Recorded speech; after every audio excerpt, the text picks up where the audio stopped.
So continuing in our series on trauma, let's talk about trauma and how it impacts ages 7 to 11. Ages 7 to 11, big emerging age, much more social. And again, let's talk about what is trauma. Trauma is a repeated series of incidences that basically drive fear in the child. So anything that's inconsistent, any kind of consistent conflict that's going to be, let's just stop that.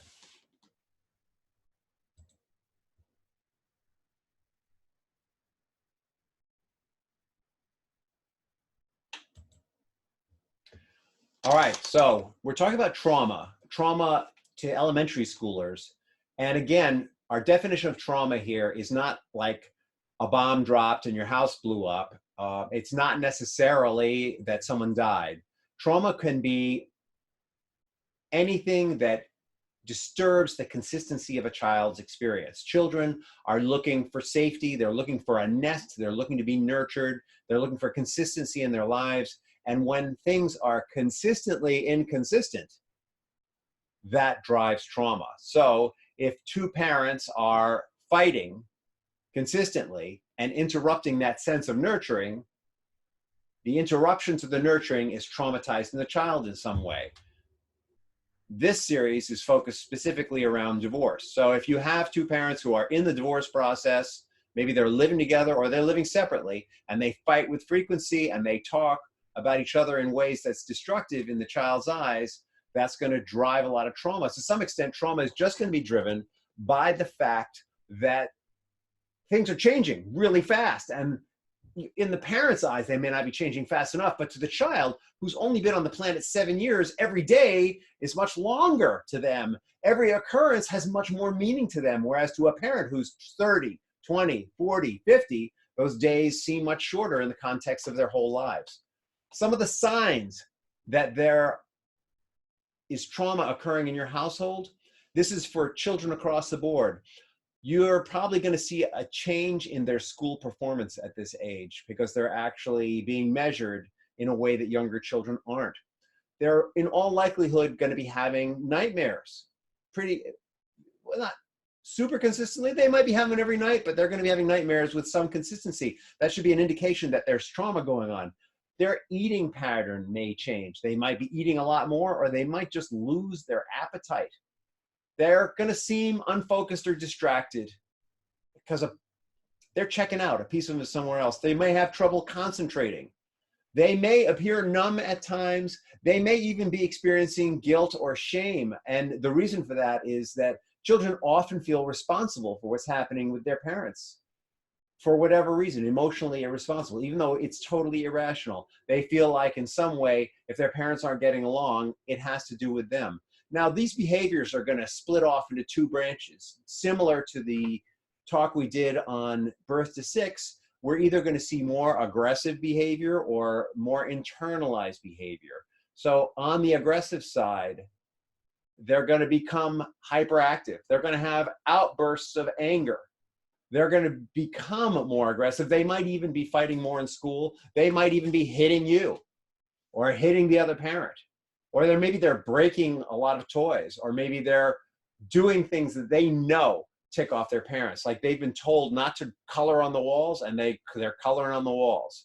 They're going to get into trouble a lot at school and possibly at home, though they may do one form of behavior in one area and one form in another. It may not be both. They may be perfect saints at home and act out in school because acting out at home is too unsafe, or they might be acting out at home because it feels safe and not at school because the social norms don't permit it.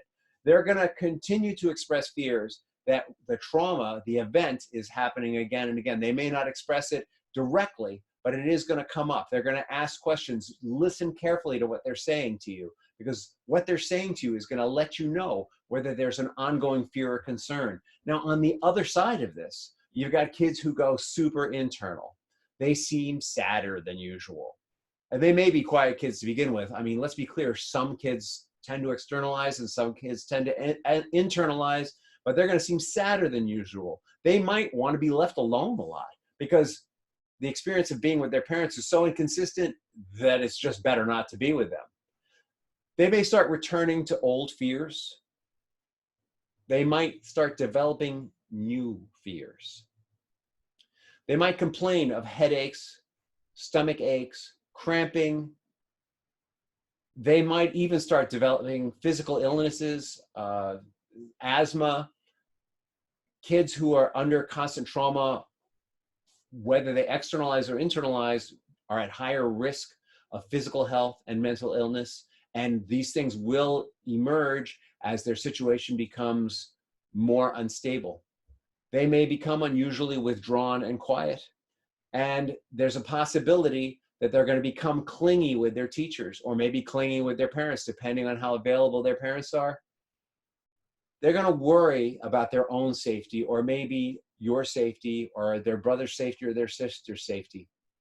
If you're seeing either of these streams, you might even see, by the way, you might even see both of these things. I mean, I've put these in very extreme columns of behavior, but you might see crossovers. You might see both. There's no perfect recipe. But if you're seeing these indications that there's trauma going on with your children, you need to understand that it's not going to get repaired overnight. Once a child has experienced trauma, that fear or concern that trauma is going to return is always present for them. And if you're divorcing, once you are living in separate households, that fear and concern actually grows. Even though the trauma, the conflict may not be present, now they've got a whole new trauma. It's the trauma of, oh my God, where's mommy? Oh my God, where's daddy? And if they're moving back and forth between households, they now have the added exacerbation of adopting to a new household. You know, the top 3 stressors for adults are death of a loved one, moving, and divorce. It's not any different for children. If they have 2 households, it's the equivalent stressor of moving. They might be in their old household and in a new household, and it might be new and exciting in some ways, but terrifying in others. Additional stressors are going to be, how are you and your spouse relating to each other, or ex-spouse or co-parent, or whatever label you want to put on this.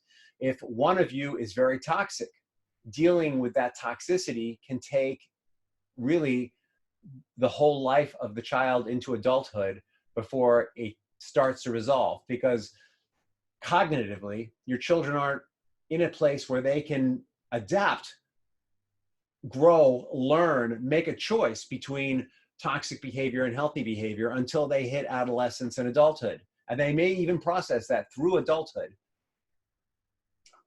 If that's not the case, if you've got 2 parents who are parenting well together after the divorce, you got a much better shot at resolving this at an earlier age.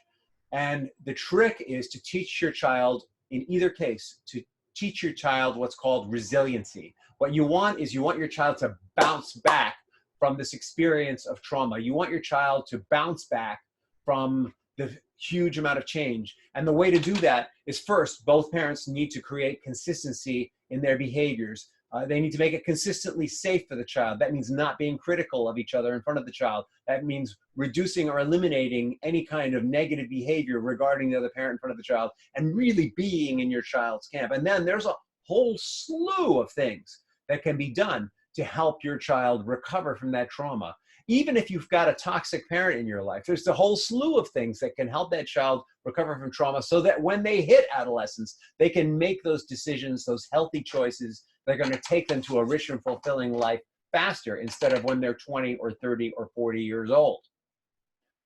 If you're interested in learning more about how to take your child from the trauma of divorce to a healthy, fulfilling, happy lifestyle, where they can learn from their negative experiences and make the negatives a positive in their lives, click Contact Us Now. At Rich in Relationship, we're all about helping parents grow their children through the trauma of divorce.